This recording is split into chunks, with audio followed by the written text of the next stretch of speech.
E aí, que tal a gente voltar no tempo, lá para o século XVI, para entender o quinhentismo? São as primeiríssimas manifestações literárias escritas no Brasil e sobre o Brasil. Vamos nessa! Imagina a cena. Ano de 1500.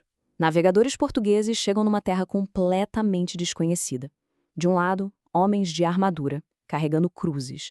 Do outro, povos nativos, curiosos, sem roupa alguma.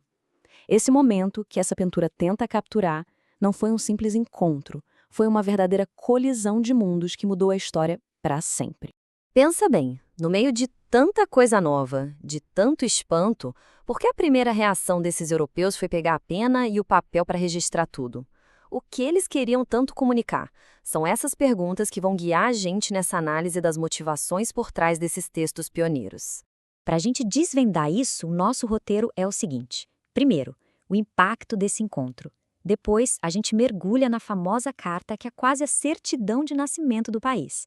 E aí, vamos entender os dois grandes objetivos da escrita daquela época: informar o rei e converter os povos nativos. No fim, a gente junta tudo.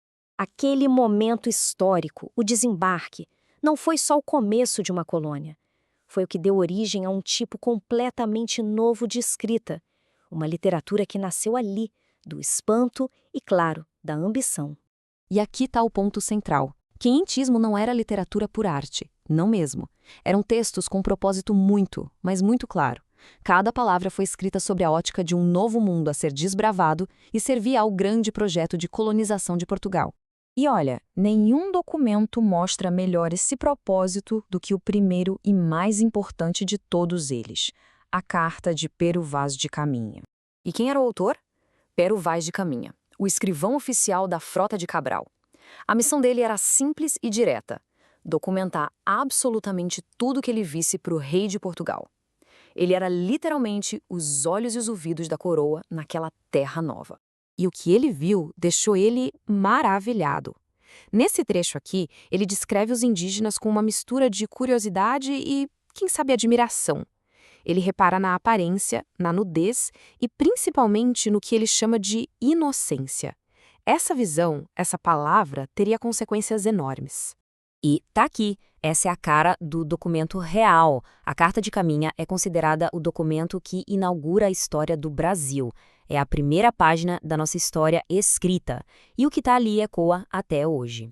Mas a carta não era só sobre pessoas. Aqui a coisa fica fascinante.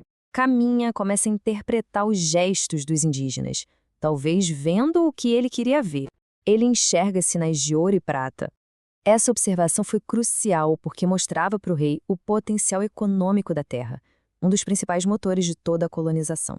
E essa busca por riquezas leva a gente direto para a primeira grande vertente do quinhentismo, a chamada literatura de informação. No fundo, esses textos eram como relatórios de reconhecimento. O propósito era mapear tudo: a geografia, os animais, as plantas, as possíveis riquezas e, claro, os costumes dos habitantes.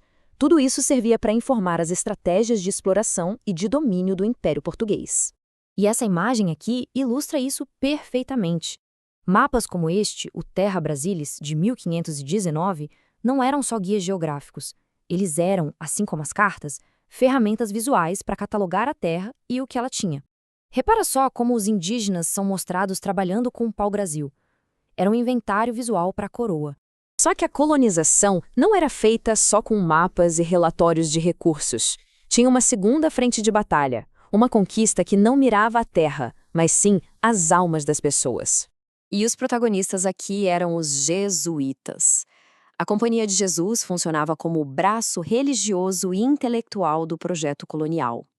A missão deles era bem clara: espalhar a fé cristã e, no processo, formar os povos nativos à imagem e semelhança da cultura europeia. Para conseguir isso, eles usaram a literatura como uma ferramenta poderosíssima. Eles criaram peças de teatro que mostravam a luta entre o bem e o mal, escreveram poesias fáceis de decorar para espalhar a doutrina e criaram todo um sistema de catequese para, sistematicamente, apagar as crenças nativas e colocar o catolicismo no lugar. Esse quadro aqui resume a história toda de forma bem clara. De um lado, a literatura de informação, foco na economia, escrita por viajantes, para o rei. Do outro, a de formação, foco na religião, escrita por jesuítas para os indígenas. 2 estratégias, 2 públicos, mas um único objetivo final. E é exatamente aqui que as duas coisas se juntam. Essas duas formas de literatura não eram independentes uma da outra. Elas trabalhavam em conjunto, como partes de um projeto muito maior, a conquista. A grande conclusão que a gente tira é essa. A escrita do quinhentismo não era sobre arte ou expressão pessoal. Era uma ferramenta de poder, uma arma tão eficaz quanto qualquer outra nessa empreitada colonial. Uma parte desses escritos se preocupava em registrar o território, os recursos, o valor material. A outra se dedicava a entender e a moldar a cultura e a fé do povo que vivia aqui. Juntas, elas prepararam o terreno para o domínio completo. E essa é a ideia que resume tudo. A palavra escrita foi peça fundamental no projeto colonial.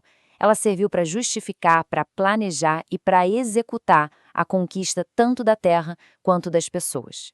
E fica aqui uma reflexão. Se o primeiro documento de um país é, na sua essência, um relatório de inventário e de potencial de exploração, como será que isso molda a identidade e o futuro dessa nação? É algo para se pensar. Obrigada por acompanhar.